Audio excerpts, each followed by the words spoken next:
From Pacifica, this is Democracy Now! A woman jogging in Central Park. Central Park was holy. It was the crime of the century. 5 youths were arrested at 96th Street, all between 14 and 15 years of age. First we was all together, then they started to put us in different rooms separately. What did you do? Who were you with? Who did you come with? The tone was very scary. I felt like they might take us to the back of the precinct and kill us. The Central Park Five, a new documentary made by Ken Burns and his daughter Sarah, explores how 5 innocent young men were wrongfully convicted of beating and raping a white woman jogger in Central Park in 1989.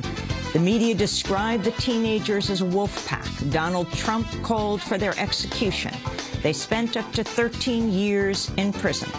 More than 20 years later, the Central Park Five have yet to be compensated for their wrongful imprisonment. One of the 5, Raymond Santana, joins us today, along with Sarah Burns and journalist Natalie Byfield. But first, with the Republican Party in turmoil after President Obama's re-election, we speak with Kevin Phillips, former top GOP strategist. He's just out with a new book, 1775, A Good Year for Revolution. All that and more coming up.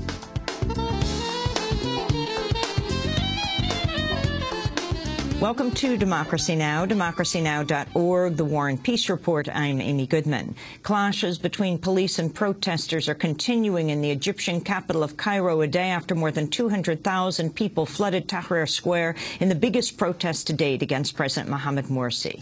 The crowds evoked reminders of Egypt's popular revolution last year that ousted President Hosni Mubarak, with some calling for the toppling of the new regime. A banner headline in Egypt's Al Akhbar newspaper Wednesday declared, quote, "The revolution returns to the square." At least one person reportedly died of a heart attack after inhaling tear gas, while hundreds of others were injured. The mass protests were triggered by President Morsi's decree last week exempting his decisions from judicial oversight, but protesters issued a range of complaints.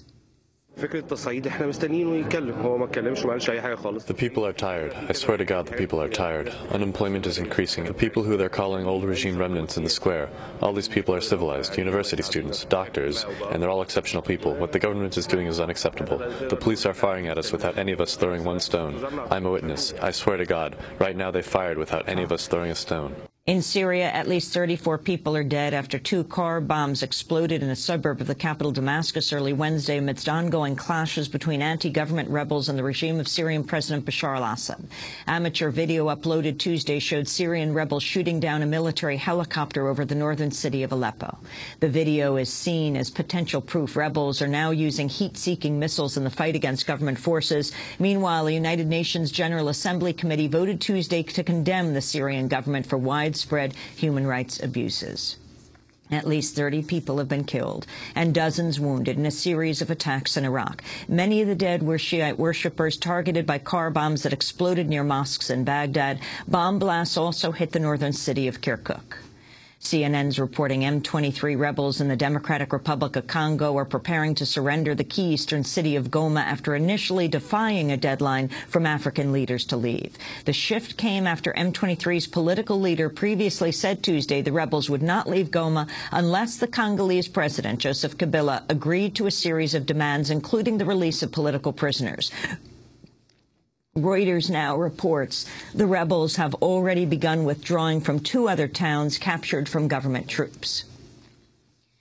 3 managers at a Bangladeshi garment factory where a fire killed more than 120 people have been arrested and accused of locking the factory's main gate, blocking those attempting to flee. Protests are continuing in the Bangladeshi capital of Dhaka, with demonstrators calling for a full investigation into the blaze. Florida's controversial Stand Your Ground law is back in the spotlight after an African-American teenager was shot dead by a 45-year-old white man in Jacksonville. 17-year-old Jordan Russell Davis was killed Tuesday following an argument over the volume of music in his car.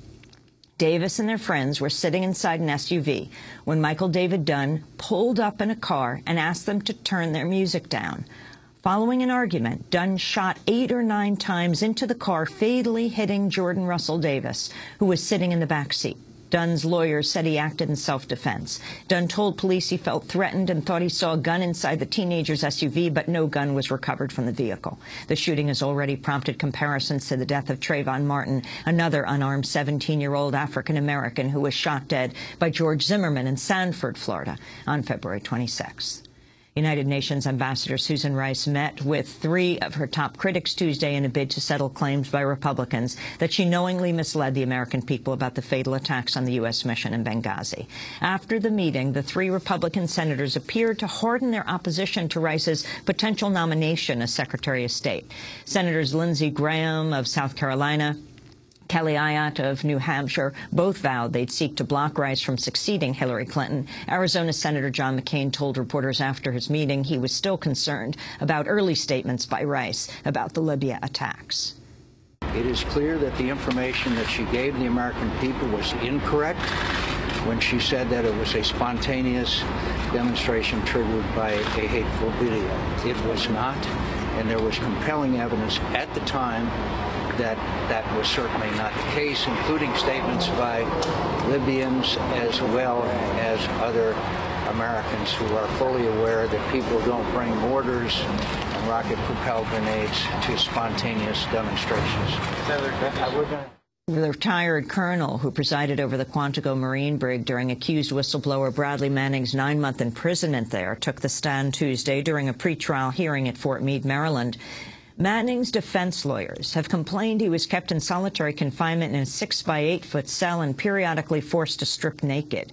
During the hearing Tuesday, former Colonel Daniel Chokey admitted Quantico was not adequately resourced for long-term confinement and said he had expressed concerns Manning should not be kept for longer than 90 days. Chokey cited Manning's, quote, erratic behavior, poor judgment in the past, and poor family relationships as the reason Manning was placed on suicide watch and subjected to harsh treatment.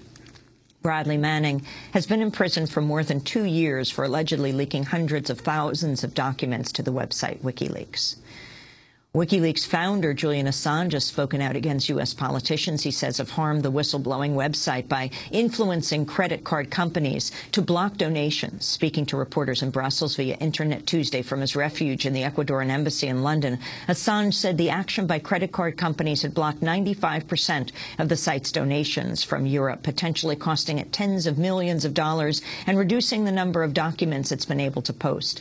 Assange's comments came after the European Commission said the blockade did not violate antitrust rules. In his remarks, Assange vowed WikiLeaks would continue. The strength of popular and private support means that we continue. There is no danger that WikiLeaks will cease to exist as an organization. Rather, its natural and rightful growth has been compromised, and that is wrong and must change. It would set a very bad precedent. It was not only wrong for WikiLeaks, it sets an extremely bad precedent for all other European organizations and all media organizations worldwide, that monopolies can simply exercise financial death penalties over organizations and companies as a result of political controversy. In Portugal, thousands of protesters gathered outside the country's parliament Tuesday as lawmakers gave final approval to an austerity budget that includes the biggest tax hikes in modern history as part of a bid to meet the terms of an international bailout. The budget vote was widely seen as ensuring a third year of economic recession for the hard-hit nation. Portugal's unemployment rate has reached a record 15.8%, expected to climb even higher.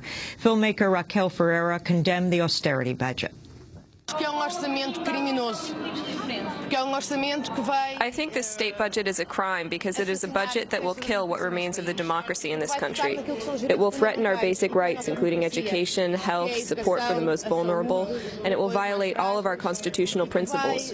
We are talking about the basics here. Many children in Portugal go hungry. We are seeing the greatest social decline ever. So for that reason, this budget is a budget against the people. It is a budget against democracy. And we are here to say that this cannot be. This is not the way. Switzerland and Denmark have joined a growing number of countries backing recognition of Palestinian non-member observer status at the United Nations. On Tuesday, France's foreign minister announced the country will vote in favor of the Palestinian bid for greater UN recognition. The move is seen by some as a crucial step toward a possible two-state solution with Israel. Britain's expected to announce its decision later today. Both Britain and the United States have reportedly put pressure on the Palestinians to give assurances they will not use the new status to press war crimes charges against Israel at the International Criminal Court.